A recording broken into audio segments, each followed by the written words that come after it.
এখন হচ্ছে 12টা বাজে। আর মেয়েকে আর ছেলেকে স্নান করাবো। তো মেয়ে বাথরুমে আছে, তোমাদের একটু দেখাচ্ছি ও কি করছে। পাপা পড়ে যাবি, আমি ধরতে ধর পড়লো।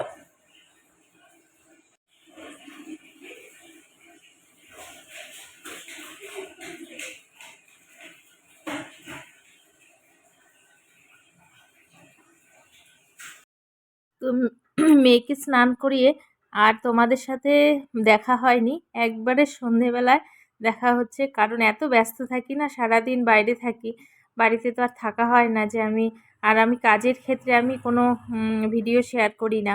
এবার গেল এটা আগের দিন, যেহেতু আমি তোমাদের একদিন আমি ভিডিও দিতে পারিনি, পরের দিন সকালবেলা দেখো রান্নাবাড়ি আমি করেছি। এখানে করেছি কাঁঠাল, সেটা আবার কাটাটা তোমাদের দেখানো হয়নি। কাঁঠাল সবসময় কাটবে কিভাবে বলো তো? কেটে কেটে সাথে সাথে জলে দিয়ে দেবে, তাহলে আর হাতে আঠা লাগবে না। ছোট ছোট টুকরো করে জলে ভিজিয়ে দেবে। আর আজকে দেখো কিছু কিছু মানে পয়লা বৈশাখের বাজার করেছি।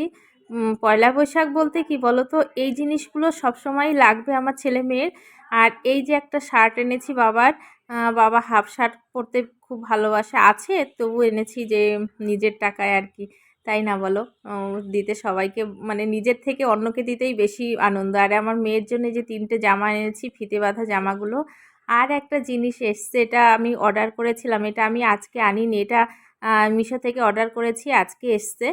তো আমার মেয়ের চেয়ার দেখো, খুব সুন্দর চেয়ারটা, বেশ ভালো লাগছে। তো সবার জন্য ছোট ছোট জিনিসগুলো আনলে পরে ভীষণই খুশি লাগে। আমার ছেলেকে আমি বললাম যে এটা পরে দেখ কেমন হয়েছে, না হলে আবার ফেরত দেব। তো গেঞ্জিটা পরে দেখছে, বলছে মা হাতা কাটা জামা আমার ভালো লাগে না। তো গরমের দিনে দেখো এই সব জামাগুলোই বেশি ভালো লাগে। বেশ সুন্দর লাগছে, বাচ্চা মানুষ তো লাল লাল ড্রেস বেশি ভালো লাগে। আর দুটো ওর জন্য হাফ প্যান্ট এনেছি। প্যান্টের কাপড়গুলো এতটা মানে ভালোভাবে ভাবতে পারিনি, খুব সফট কিন্তু একটু টাইট টাইট হয়ে গেছে। বলছে মা ফেরত দিতে হবে না, এটাই রাখো আর কি। তো সেটাই করছি আর কি। এই যে সব জামা কাপড়গুলো এখানে রেখেছি। আর বাবা কোথায় গেছে, একটু বেরিয়েছে আর কি সন্ধেবেলা।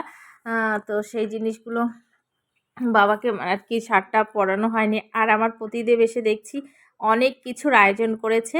এখানে করছে হচ্ছে ক্রিমটাকে ফেটিয়ে নিচ্ছে, কারণ কি বলো তো, আইসক্রিম বানাবে। একটা তরমুজ এনেছে, মানে আমি গেছি যে আমার কাজের ওখানে, যে কতবার ফোন করেছে এটা কোথায় সেটা কোথায়, আইসক্রিম বানাচ্ছে। আর হচ্ছে কি বলো এটা, রসমালাই। তো বাড়িতে যেহেতু থাকে বৃহস্পতিবারে, তোমরা সবাই জানো যে আধা টাইম আমাদের দোকানদারি থাকে। আর এখানে বেশিরভাগ দোকান বন্ধই থাকে, তো আমাদের আধারবেলা আর কি রাখে। তো এখানে আইসক্রিমের সেই জিনিসগুলো করা হচ্ছে, সেই দুপুর থেকে বলে বানাচ্ছে, এখন সন্ধে হয়ে গেছে।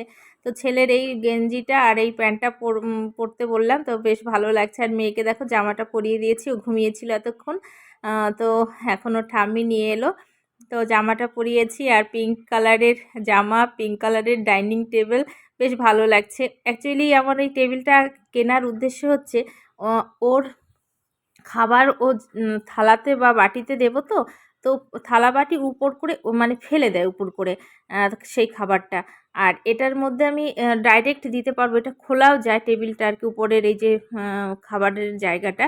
তো এখানে খাবারটা দিয়ে আমি ধুয়েও ফেলতে পারবো। এই যে বাবা দেখো শার্টটা পরছে, আর যার জন্য আমার এটা কেনা। ছেলেকে আমি এই অভ্যাসটা মানে করাইনি বলতে পারো, নিজে হাতে খাইয়ে খাইয়ে একটা বদ অভ্যাস করিয়েছি। ও এখনও আমি মানে না খাইয়ে দিলে ও খেতে পারে না, যদিও খায় মানে সেটা একদম বাজেভাবে খাওয়া হয়ে যায় আর কি।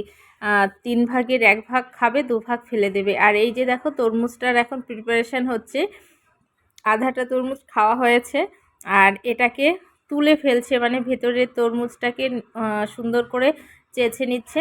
আর এর ভেতরে নাকি আইসক্রিম বসাবে, এটা আমি কোনো দিনও দেখিনি। তো বরের এটা মানে কি বলবো, আইডিয়াটা এসছে যে এর মধ্যে আইসক্রিমটা বসাবে ডিপ ফ্রিজে। তো দেখা যাক কতদূর কি হয়, তোমাদের সাথেও শেয়ার করব কেমন হয়েছে কি।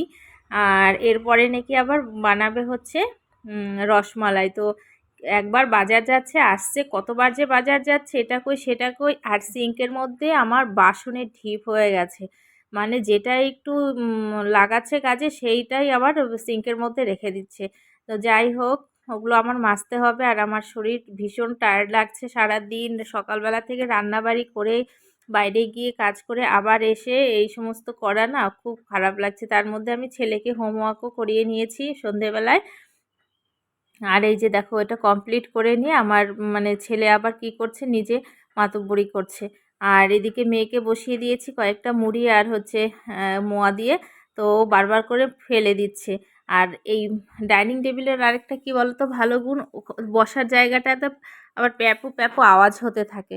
আর আমি দেখো এই কুর্তিটা পরে গেছিলাম, যেটা আমার বর দিয়েছিল হচ্ছে আমার জন্মদিনে।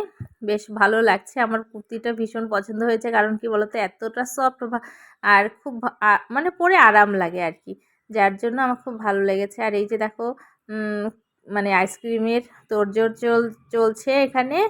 তো কত কিছু দিয়েছে জানি না, মানে আমি দেখিনি, তাহলে তোমাদের সাথে শেয়ার করতাম।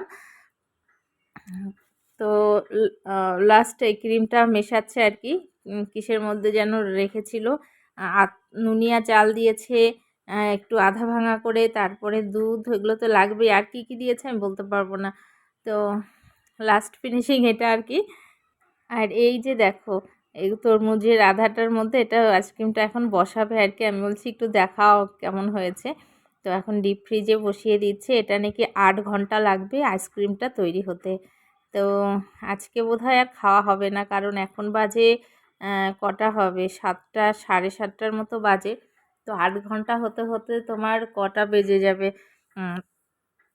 তো সে কালকেই খাওয়া হবে, তাও একটু মাঝখানে এই যে আমি আবার কি করলাম বলো তো, আইসক্রিমটা আবার 11টা এখন বাজে, আমি একটু বললাম যে একটু বের করো তো, দেখা যাক কেমন হয়েছে। তো একটু বের করলো, আমি একটু চেখে দেখছি। এই যে এখনও দেখো সেরকমভাবে উপরটা হয়নি, নিচটা হয়ে গেছে। তা আমি একটু খেয়ে দেখি কেমন হয়েছে। বেশ সুন্দর হয়েছে জানো। তো আজকের মতো এ পর্যন্তই, দেখা হবে নতুন একটি ব্লগে।